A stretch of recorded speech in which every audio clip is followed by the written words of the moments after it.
The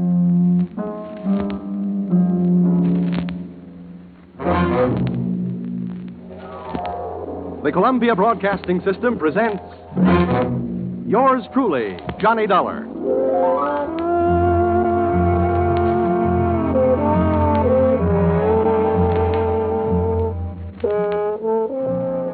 The next half hour has its baggage packed to take a trip with America's fabulous freelance insurance investigator, Johnny Dollar.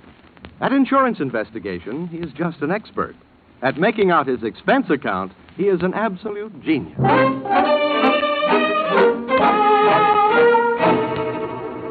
Expense account submitted by Special Investigator Johnny Dollar to Home Office, American Continental Life Insurance Company, Hartford, Connecticut.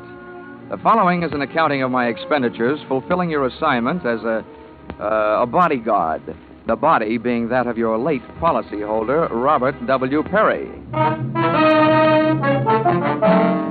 Expense account item 1. Fare on night train Hartford to New York, $3.80. Expense account item 2. $1.80 taxi to Lower Manhattan the following morning. To offices Perry and Van Bruten, importers, arriving as promised at exactly 9 a.m. Help you? Yeah, my name is Johnny Dollar. I have an appointment with Mr. Perry for 9 o'clock. Oh, yes, from the insurance company. Well, you're right on time. Yeah, they told me I'd better be. Mr. Perry just came in. He's alone and waiting for you. I'll buzz him that you're here. Thanks.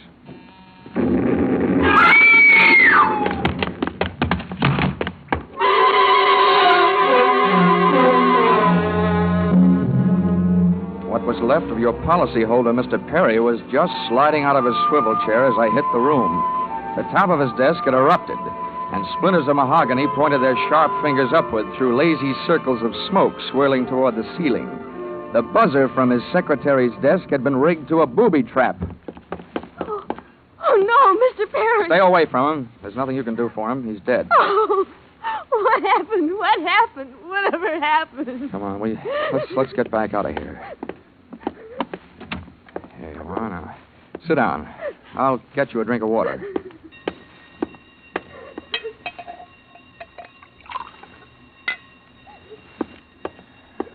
Here you are. Just drink this. What happened? We had an explosion. I turned in an alarm. Is anybody hurt? There's a doctor on the third floor. Should I call him? Never mind the doctor. Call the police. And nobody gets in here until they arrive. And the rest of you, go on, beat it. Run along. And turn off that alarm. Okay, miss. Now, just take it easy. But it was all so sudden. What happened? Well, that's not too hard to figure out. Somebody wanted to give your boss, Mr. Perry, a shortcut through life. So, whoever it was, figured out that a secretary would never buzz her boss unless he was at his desk. They rigged up a bomb somewhere in his desk that would go off when you buzzed him. Oh, but then I killed him. Now, wait a minute. Don't get hysterical on me. There's excitement enough around here, and there'll be plenty more when the police get here. Keep cool. But I did it. You saw me do it. Look, the way you put it, I killed him by coming in here and giving you my name so you'd buzz him. Drop it, will you? I'm sorry. Now, what about yesterday? Was he here? Yes, all day. What time was it when you last used the buzzer? Wait, right up to the last minute, about 5:30. Who left the office first, you or Perry? Mr. Perry, he always leaves first, and I lock up. Well, from the looks of things, you should have used more locks last night. Somebody got in here to do some wiring. Uh-oh, I forgot that fire alarm. All that equipment and no fire. Look, before the police arrive, do you know why I was sent here? Yes. Mr. Perry recently felt that his life was in danger. He thought that, well, with a $100,000 policy, the insurance company would do everything they could to help keep him alive. Well, we didn't have much of a chance, did we? What was he afraid of? I don't know. Okay. What were his other appointments for today? He's only had 2. His partner, Mr. Van Bruten, at 11, and then... One at a time now. Van Bruten. Anything special about their meeting? Yes.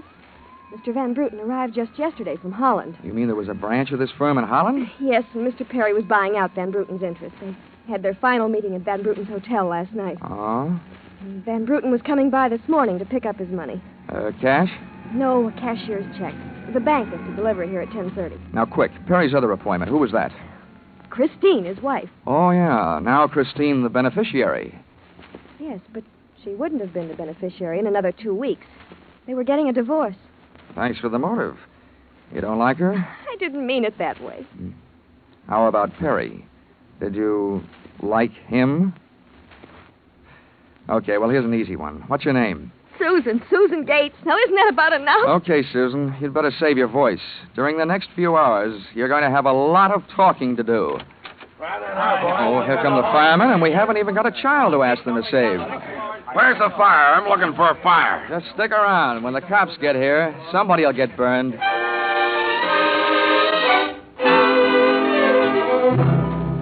The firemen should have stuck around because the cops arrived in a blaze of glory. It was a very high-class investigation. 2 lieutenants. Finally, after about an hour, the police photographer ran out of flash bulbs, the office of the deceased ran out of fingerprints, and the lieutenants ran out of questions. So the on-the-scene phase of the investigation was closed. At about 5 minutes of 11, I left the police to pack up their notebooks, their clues, and the body, and went into the outer office. Susan looked like she could use a big, broad shoulder to weep on, but unfortunately, I was wearing my light gray suit. About then, a dark blue suit and a deep green voice entered the room from the corridor. Say, there's some feller out here says he belongs here. His name is Van Bruten. Shall I let him in? Oh, what do you think? His name is on the door you just opened. Oh, indeed, now. Well, my name happens to be Murphy, and it's on beds all over the country. But that don't mean I'm stuffed with feathers, does it? This'll teach you, Johnny Dollar, never to cross tongues with an Irishman. Okay, send him in, officer. Yes. All right, you can come in. The policeman out there. Is there trouble here? Oh, I am Bremer Van Bruten. Where's Mr. Perry? What? He's waiting for me, no? No. But my appointment. He's not keeping any. He's dead. Dead? This is impossible. Last night I saw him. He was well.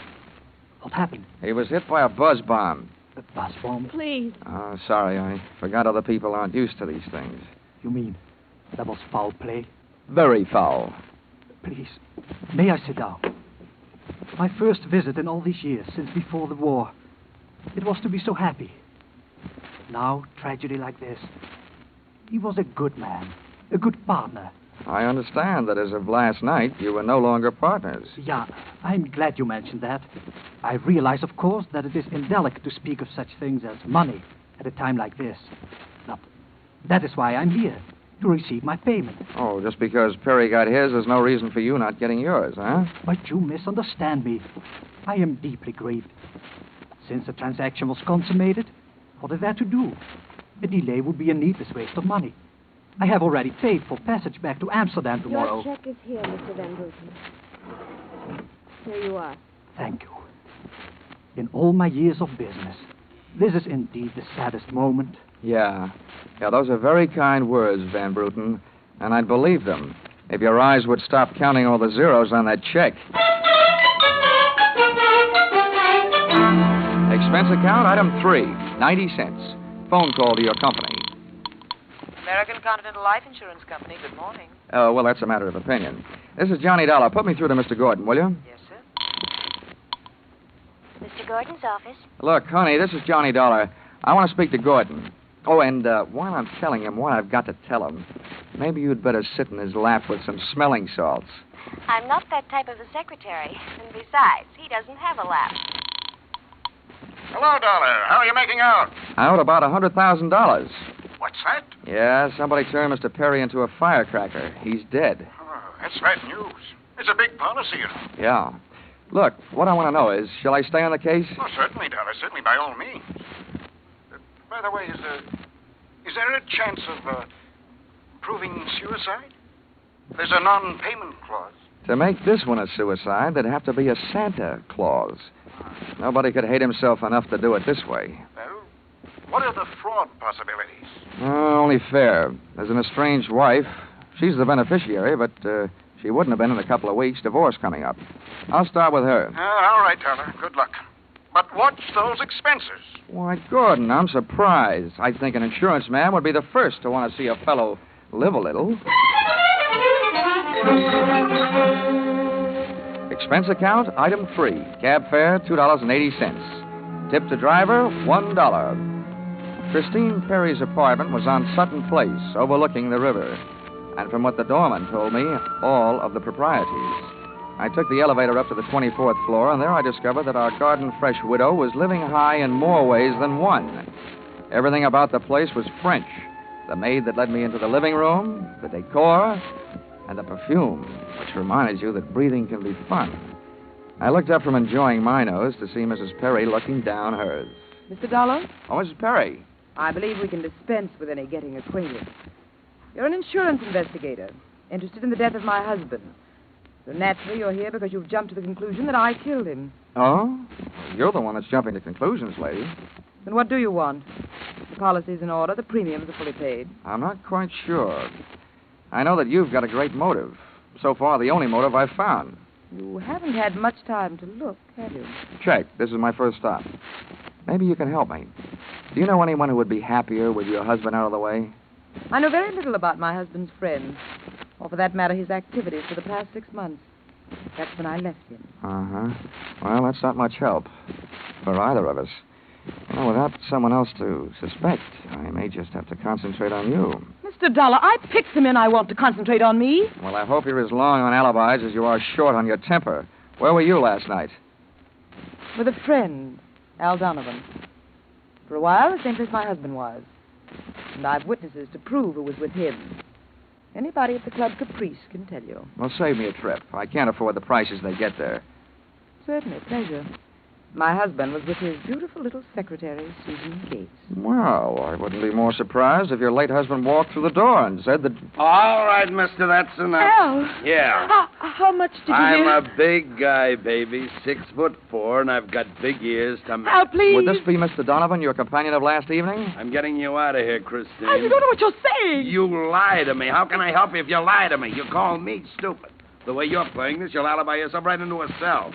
I'm getting you out of here. What are you doing to me, Al? You're crazy! Come on. She's right. You are stupid, Donovan. She was doing just fine till you dropped in. Mister, you've been asking a lot of questions. Now I'll give you one answer. Al, you... All right, Christine. So much for the wise guy. Now about you and your alibi. You wasn't with me at the Club Caprice last night, and if it's so easy to prove your husband was there with his secretary, who were you there with? You told me you were going with your husband, talking divorce, remember? When Al measured me for that swing, I measured my chances with him. To me, he looked like one of the corporate assets of Murder Incorporated. So I rolled with a punch, hit the floor, and stayed there, with my eyes closed and my ears opened. What I heard was Christine's alibi flying out the window, Mr. Donovan giving her a few loving cuffs, and finally the pair of them flying out the door. I allowed myself the luxury of a 20-second massage on the new lump on my jaw, and then I got up and started out after them. This case was becoming interesting.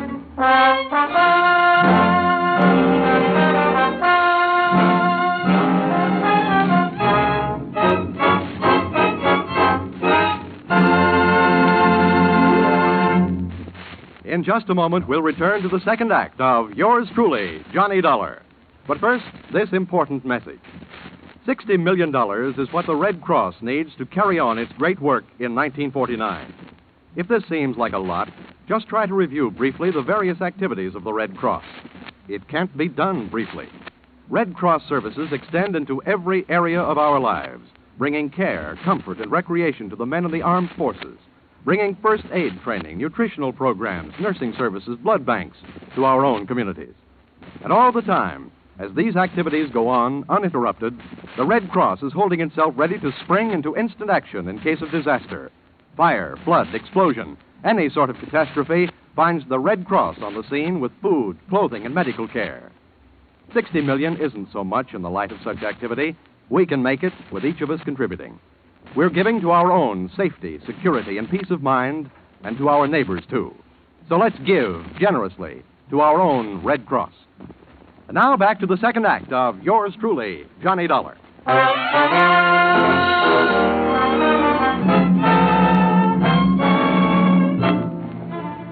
I hit the street just in time to see Donovan pushing Christine Perry into a cream-colored convertible. When they got rolling, I piled into a cab and followed them, and the chase was on. At 57th and Broadway, things got complicated.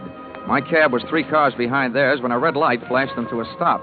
Then the door of their convertible flew open. Christine jumped out, dashed across the street, and down to the subway. Since Donovan didn't follow her, I followed him. When he finally pulled to a stop, he took 2 chances. He parked in a no-parking zone and walked straight into the building beside it. a police station.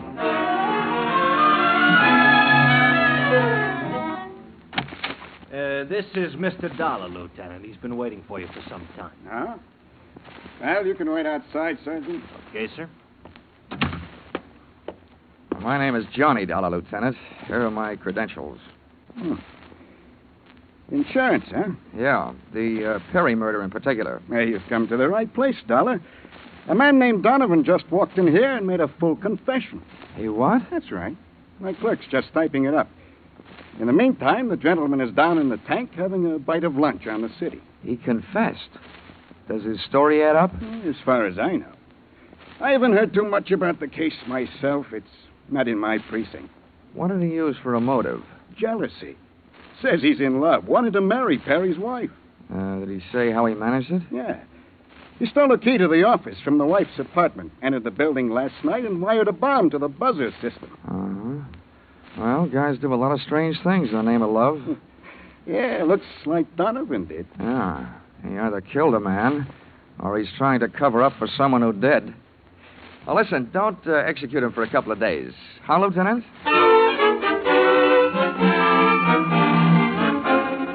I spent the rest of the afternoon downtown in the offices of Perry and Van Bruten, importers. The partners' correspondents told me two things. They had been extremely friendly, and Van Bruten was extremely bald. Perry had been sending him toupees from a famous Hollywood makeup firm. At 4:30, I opened the drawer marked Employment Files. They rocked me with two minor explosions of their own.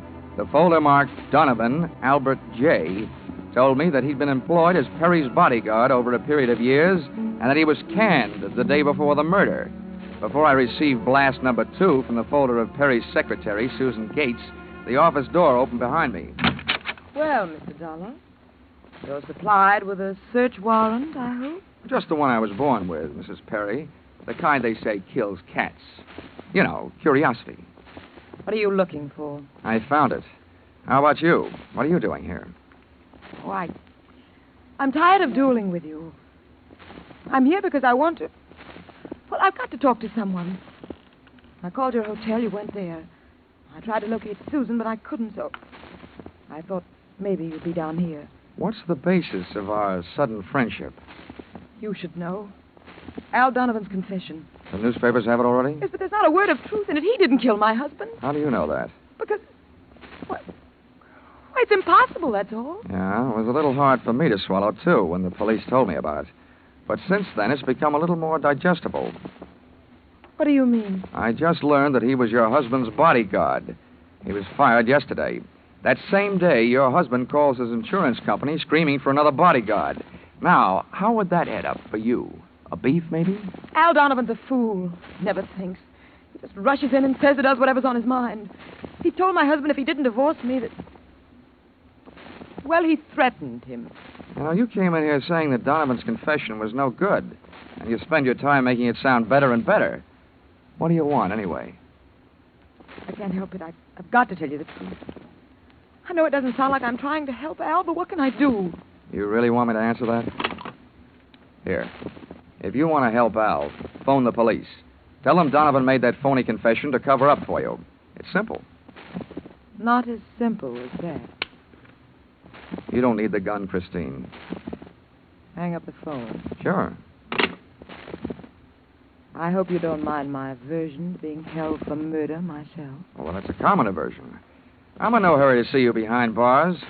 But don't forget, when the cops want to pick you up, they'll do it. Now, don't spoil the rest of the afternoon. Take that gun someplace else. I've got things to do. The first, I imagine, will be the call that I wouldn't make. Not necessarily. If it'll make you feel any better, we'll just put this phone out of order. Satisfied? Of course not. But don't get me wrong, Mr. Dollar. I wish you nothing but success in your investigation.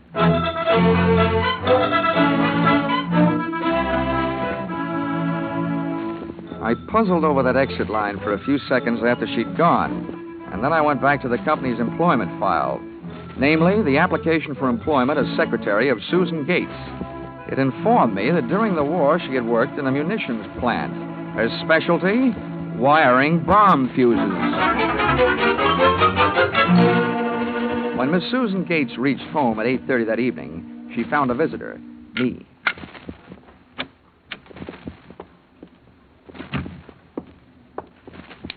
Oh! How did you get in here? A professional secret. Oh, you scared me. What do you want? Why did you come here? I wanted to bring you the good news. I heard on the radio that Al Donovan confessed to Perry's murder. Al! I can't believe it. Why not? Who do you like for the spot? Why, Christine. Al is covering up for her. I'd like to agree with you. If it turns out that Christine wound up her husband's life with a bang, the company that hired me saves $100,000. But I don't know. She claims she has all kinds of alibis. One of them is you. Me? Yeah. Did you see her at the Club Caprice last night? Why, yes. I know who you were with. Your boss. There's nothing wrong with that. Oh, I'm not preaching a sermon. I want to know who she was with. I don't know. Man I'd never seen before. Mr. Perry knew him, but he wouldn't tell me who he was. Why not? I don't know. He said I might get the wrong idea. About what? I don't know. We didn't sit there and talk about it all night. Why should we sit here and talk about it all night? All right, all right. When a census taker shows up and asks a lot of questions, people answer them. When an investigator tries to do his job, they make the proverbial clam look like a blabbermouth.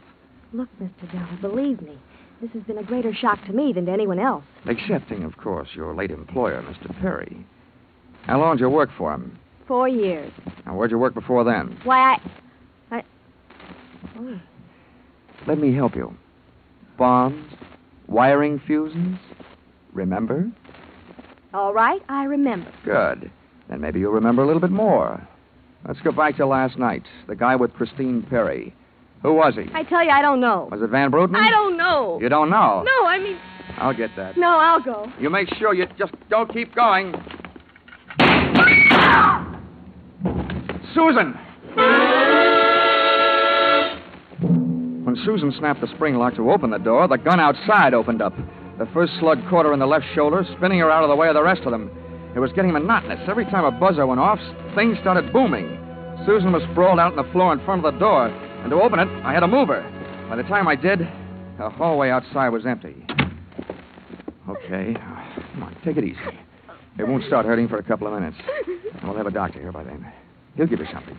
Now, just try and keep calm. Here, I'll throw my coat over you. Now, try not to move. Oh. Trying to ruin this rug. Never mind the rug. What we want to worry about is who tried to ruin you. What'll they do to me? What will who do to you? They'll arrest me. No, they don't arrest people for getting shot. You have any idea who it was? That man in the office this morning. The one who picked up the check. Van Bruten? No, he wasn't Van Bruten. He was a phony. Yes. And you still gave him that check? Yes. Well, I won't ask you why. But apparently you gave him the money and then tried to blackmail him. Is that right? They'll arrest me. I wouldn't be a bit surprised. Who is this guy? Where can I find him?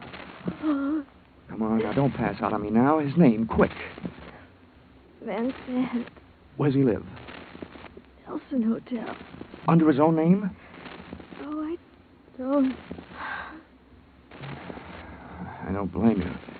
I could use a few moments of unconsciousness myself.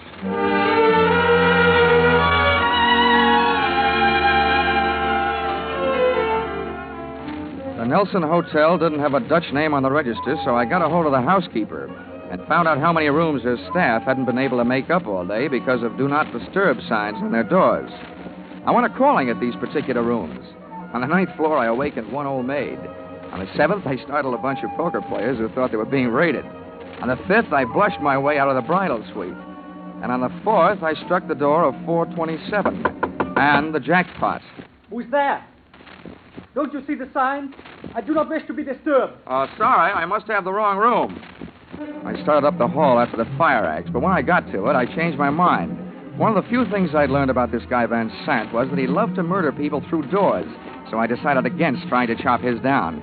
Then I remembered the way those people came pouring out of those offices earlier in the day when they heard that fire alarm. So I picked up the little red hammer next to the big red fire axe, broke the little glass window, pulled the little brass hook, and set off a big brassy noise. Then I rushed back to 427. Fire! Fire! Where's the fire? Right here in my eyes, sweetheart. Why you come here? You wish you hadn't. Never mind the dresser. You're through shooting guns for the day.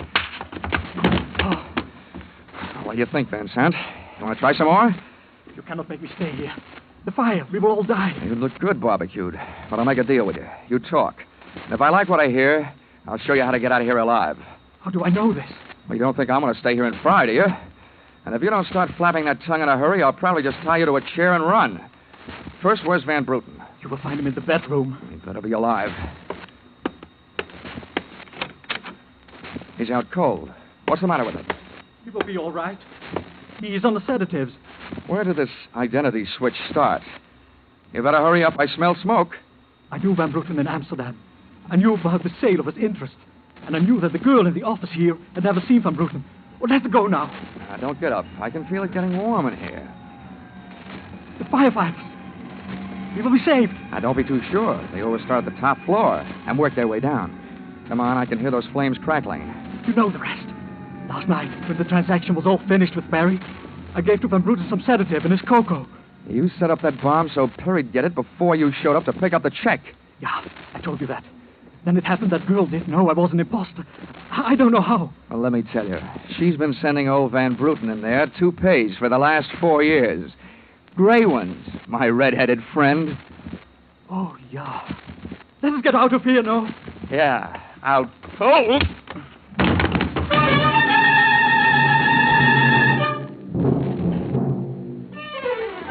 Expense account item 4, $1.40. Night letter informing you that American Continental would have to meet payment of claim to Mrs. Christine Perry, innocent widow of the insured.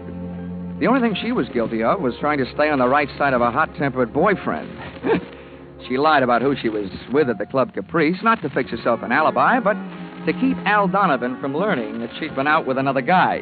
That guy being the real Mr. Van Bruten, who had only taken her out to try to talk her into reconciling with his friend, her husband. Item 5, $60, silver chafing dish. Wedding present for Christine and her new husband, Al Donovan. Well, that was the least she could do for the guy who had confessed to a murder he thought she had committed. Item 6, $8, flowers for Susan Gates, prison hospital. Item 7, fine for turning false alarm, $1,000 and no cents. And that's what I think I'm beginning to get for getting into this racket. No sense. Expense account total, $1,263. Yours, truly, Johnny Dollar.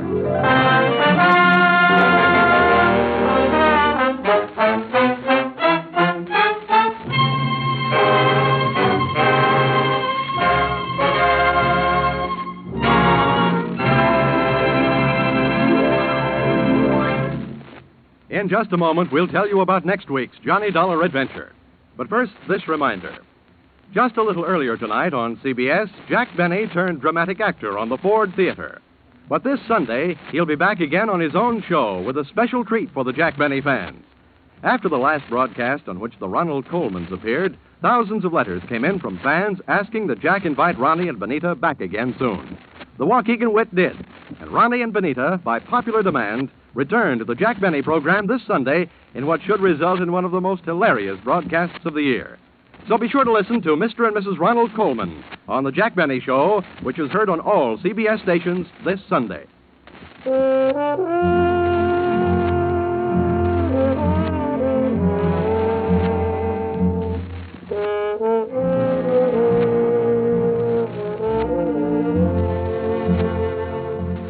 Listen in again next week when CBS brings you Yours Truly, Johnny Dollar, with Charles Russell as Johnny.